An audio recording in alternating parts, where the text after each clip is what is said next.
Good morning. We're at some pretty water here. I'm going to continue with topic 19, psychological or emotional symptoms. Start with our beginning ritual. To begin work on this topic, write 4 good things that happened to you in the last 2 days. The beginning ritual is very important to mark time from the beginning of any work, and the ending ritual is to consider 2 things that are coming in the future. It makes a lot of difference to have everything, I don't think sandwiched is the right word, but together. All right, beginning ritual. Write 4 good things that happened to you in the last 2 days.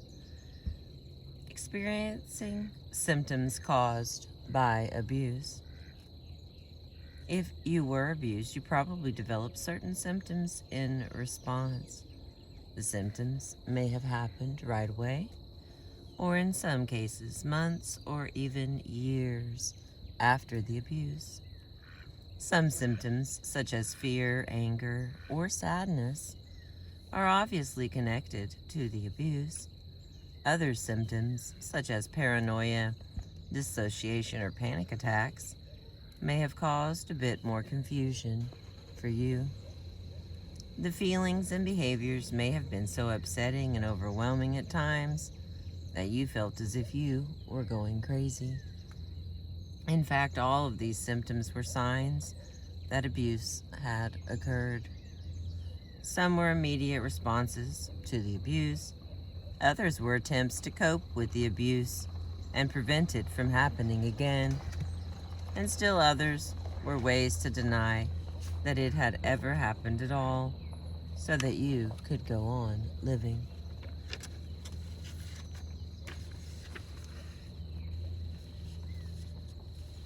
As you begin to think about your symptoms differently, it will be up to you to decide what you want to do about particular feelings and behaviors.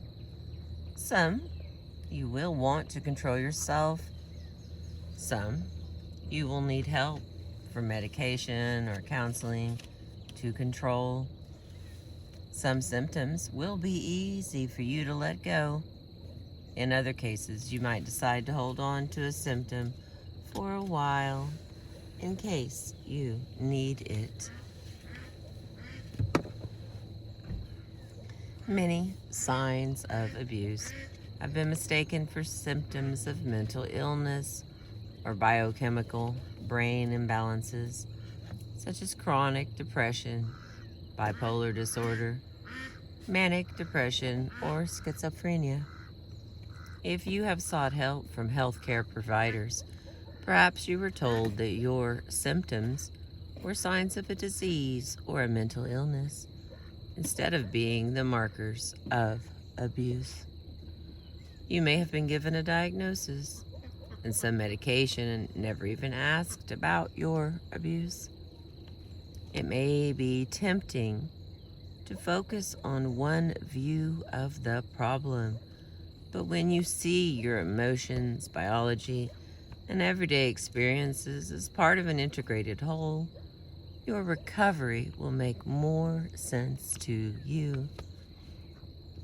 Some traumatized women receive treatment at mental health clinics for years for symptoms of anxiety, withdrawal, and disassociation, receiving diagnosis of major depression, bipolar disorder, and borderline personality disorder. Meanwhile, the underlying problem is ignored. Rather than help, diagnoses that obscure the role of trauma just make many lives worse and feel bad about themselves. When a woman begins to see her symptoms as connected to years of physical and emotional abuse, she may feel an enormous sense of relief, as if a cloud of confusion had lifted.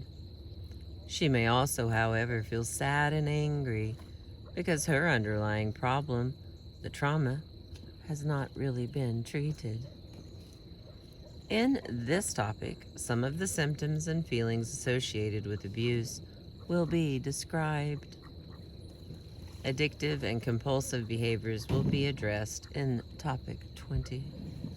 For any of the symptoms you have or have had in the past, write down your answers to the series of questions we have listed. At the end of the exercise, there are additional spaces for you to write about other symptoms or feelings that are not listed here. Okay, so now we're going to kind of go through each of the effects of abuse and ask about you. So again, I suggest if any of these topics or anything, please take a break and reach out for help. I am only reading information that I believe in you enough to use, or even having some vocabulary for what you might be trying to say sometimes. All right, the first is disassociation. Feeling as though you are out of your body, watching what is happening to you from a distance. For example, when Anne's counselor mentioned troubling times in Anne's childhood, Anne would protect herself by feeling disconnected from her body. She found she could relieve this symptom by telling the counselor she wanted to change the subject and discuss something pleasant that was happening in her life right now, like the course she is taking or an outing with a good friend. All right, here's our questions for us to ask ourselves. I currently have or have in the past had this symptom. We have yes or no. And then why is this feeling hard for you? And the next question, where do you think it may have come from?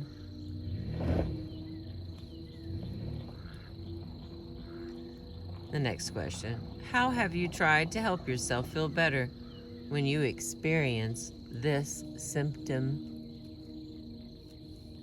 And the last one, how effective has it been?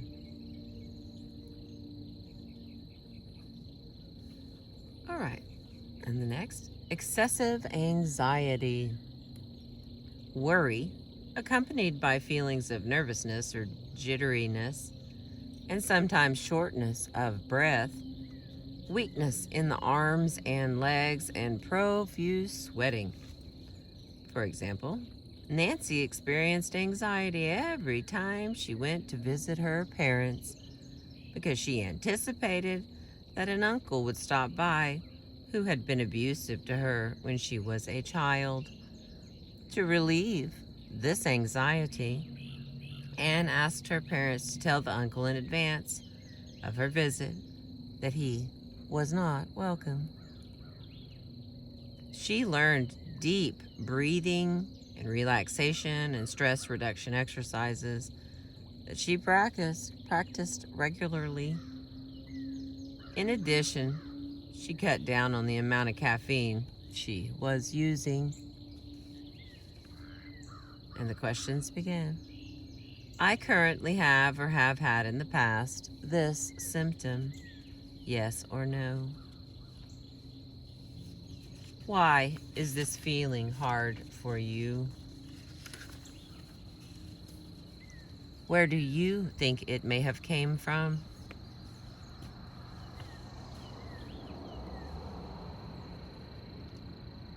How have you tried to help yourself feel better when you experience this symptom? How effective has it been? And the next, disturbed sleep. Having a hard time falling asleep, waking often during the night, or waking very early and being unable to get back to sleep. This may be the result of recurring nightmares, even though a woman sometimes can't remember them when she wakes. Mary Ellen has addressed this problem by doing relaxation exercises several times during the day, doing journal writing before going to bed, and taking herbal supplements recommended by a healthcare professional. I currently have or have had in the past this symptom. Yes or no? Why is this feeling hard for you? Where do you think it may have come from? How have you tried to help yourself feel better when you experience this symptom? How effective has it been? In our next sign of trauma, or footprint, we might go with that, footprint of trauma. Losing track of time. You can't account for where you were and what you were doing at certain times. For example, Marcy kept finding clothes in her closet that she couldn't remember buying. Sometimes people came up to her on the street, acting as if they knew her well, and she had no recollection of who they were. She is dealing with this in 3 ways: through counseling with a therapist who has experience treating people who have been abused, by practicing being in the moment. That was discussed in topic 7. And by involving herself in grounding activities such as cooking and cleaning when she is feeling stressed. I currently have or have had in the past this symptom. Yes or no? Why is this feeling hard for you? Where do you think it may have come from? How have you tried to help yourself feel better when you experience this symptom? How effective has it been? And those are all, of course, meant for you to write them out or have topics to discuss with a therapist. Okay, the next one is fear of leaving the safety and security of your living space. In extreme cases, you might be unable to go outdoors at all. For example, Robin only felt safe in the house because of traumatic events that had happened when she left the security of her home. She worked on relieving this problem by leaving the house for short periods of time and going only to safe places, often accompanied by a supporter. She very gradually increased the length of time she could be away and the number of places she could go, and eventually began spending more time away from home on her own.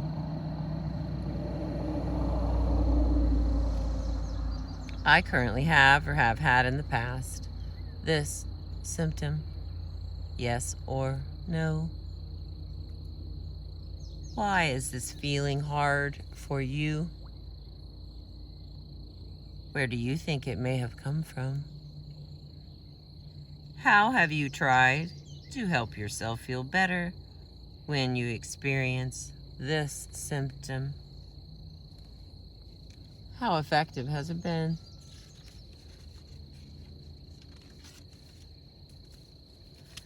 Okay, here's one of my favorites. Hypervigilance. Hypervigilance.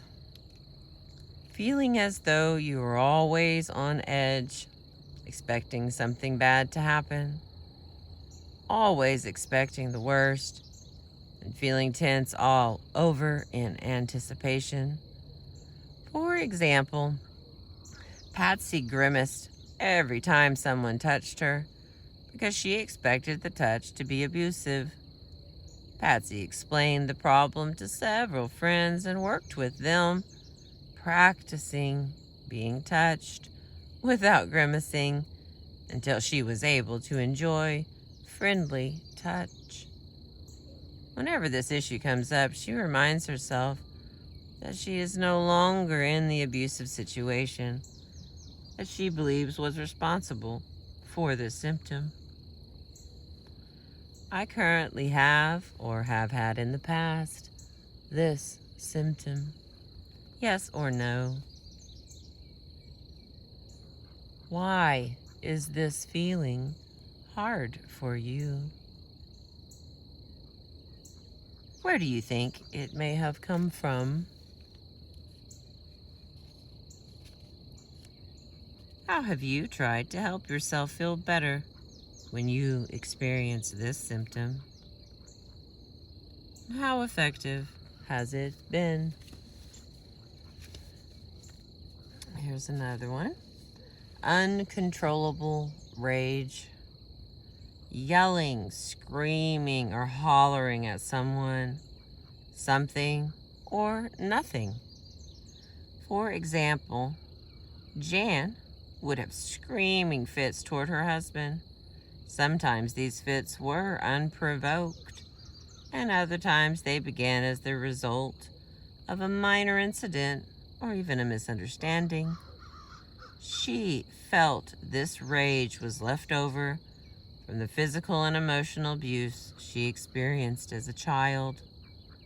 She learned to deal with this symptom by noticing early warning signs that she was getting stressed.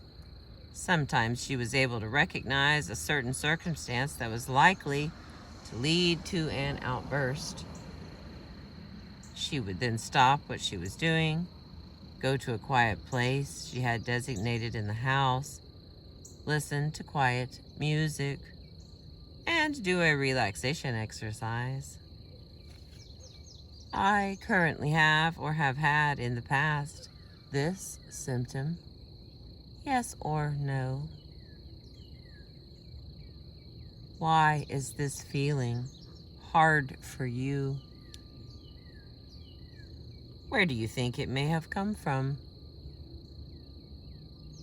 How have you tried to help yourself feel better when you experience this symptom?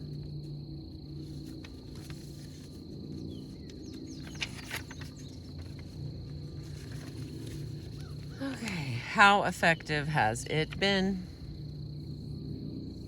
Oh, here's another good one. Flashbacks. When you experience a vision of a past traumatic event, along with strong feelings related to the trauma.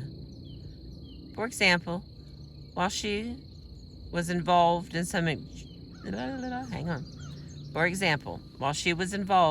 enjoyable activity, Diane would suddenly see in her mind a frightening incident of abuse with her ex-husband. This seemed to drain away all her energy and just fill her with fear. Diane learned to deal with the symptom by immediately reminding herself that flashbacks are old news that have nothing to do with her present circumstance. She would then take a few deep breaths before resuming her other activities. I currently have or have had in the past this symptom. Yes or no?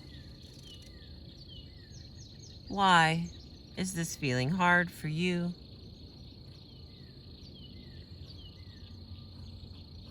Where do you think it may have come from?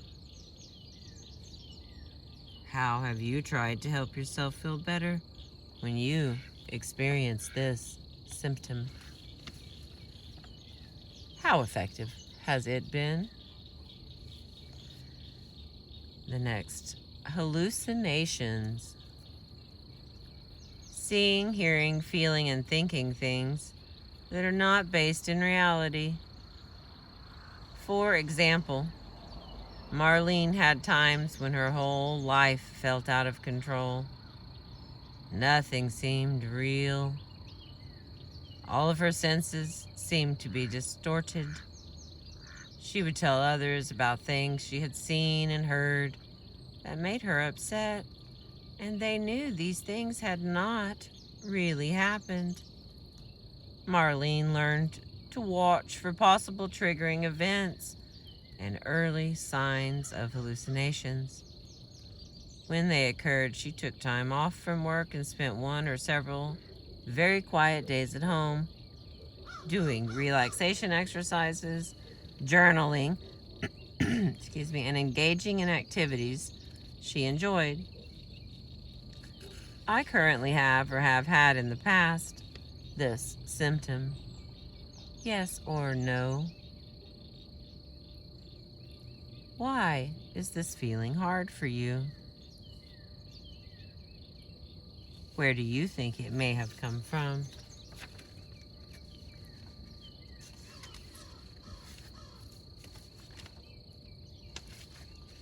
How have you tried to help yourself feel better when you experience this symptom? And how effective has it been? The next one is low self-esteem. Feeling as though you have little or no value as a person. For example, Jody kept trying and trying to do things that would make her feel good about herself. She got a doctorate as well as a master's degree, had a successful career, and she still couldn't feel like she had any value. She felt this was because she was told over and over as a child that she was no good for anything.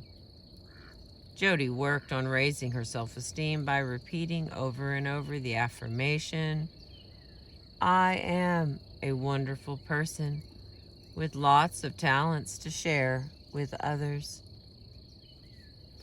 In addition, she started avoiding people who gave her negative feedback about herself, spending more time with people who were positive and affirming. I currently have or have had in the past this symptom. Yes or no? Why is this feeling hard for you? Where do you think it may have come from?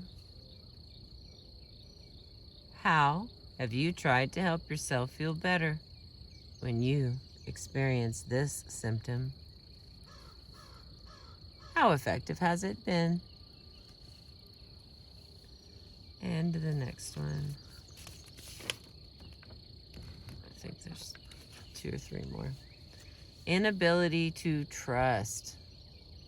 Being unable to connect closely and bond with others because of fears of rejection or abuse. For example, Jane often felt lonely and separated from others.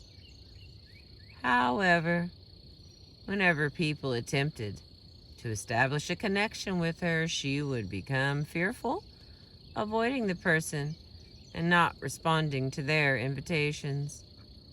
She felt she was unable to trust others because when she was a child, her parents had physically and emotionally abused her and neglected her basic needs.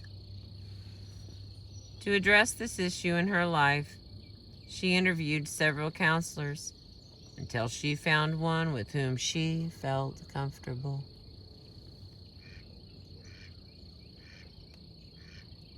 They worked together to develop a trusting relationship. The therapist then introduced Jane to a support group of other women who had been through abuse. In this group, she learned to share personal information with others who had similar experiences and who respected her confidentiality. She developed close friendships with several of the women in the group, getting together with them for walks and movies. With these successful, trusting relationships, she began to take more risks, becoming friendly with people at work and at her church. I currently have, or have had in the past, this symptom. Yes or no? Why is this feeling hard for you? Where do you think it may have come from? How have you tried to help yourself feel better when you experience this symptom?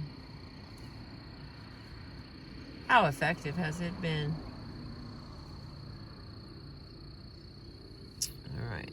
Use the following spaces to address other symptoms and feelings you experience as a result of abuse. So then you get to write your own or the discussion, feeling or symptom. Why is this hard for you? Where do you think it may have come from? How have you tried to help yourself feel better when you experience this symptom? And how effective has it been? And it has, like, we do that over and over and over. Okay, your list of tools.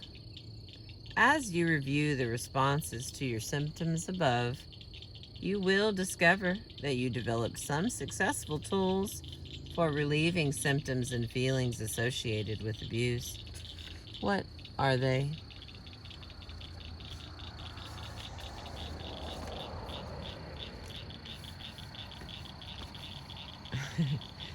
The frogs have arrived as I'm almost done. You will find other ways to relieve symptoms in topics 6, 7, and 13. Review the work you did in those topics and make a list of the tools you have started to use or even plan to try. And then there's a lot of space there to write that out. You may want to make a copy of this list of tools to hang on your bulletin board or refrigerator for easy reference. Use them whenever you have emotional or psychological symptoms or feelings that are uncomfortable or distressing. The more you practice these skills, the easier they will be to use. After a while, you will notice that you are using them almost automatically. Your symptoms will become less of an issue in your life, and you will feel better and enjoy your life more. This change happens gradually over time.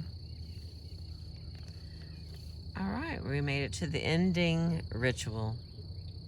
Please describe something you are looking forward to that is happening soon. Please describe something you are looking forward to that will happen in the more distant future. All right, our optional activities. Number 1, spend at least 1 hour each day doing something you really enjoy. Notice how you feel before and after this activity. And number 2, the next time a symptom or a bad feeling occurs, stop. Write the name of the symptom or feeling on a piece of paper. Put the paper in a safe place. As you are doing this, tell yourself, I can control this feeling. I do not need to experience this right now if I do not want to. And the final and my favorite part, things to remember every day. I am not crazy.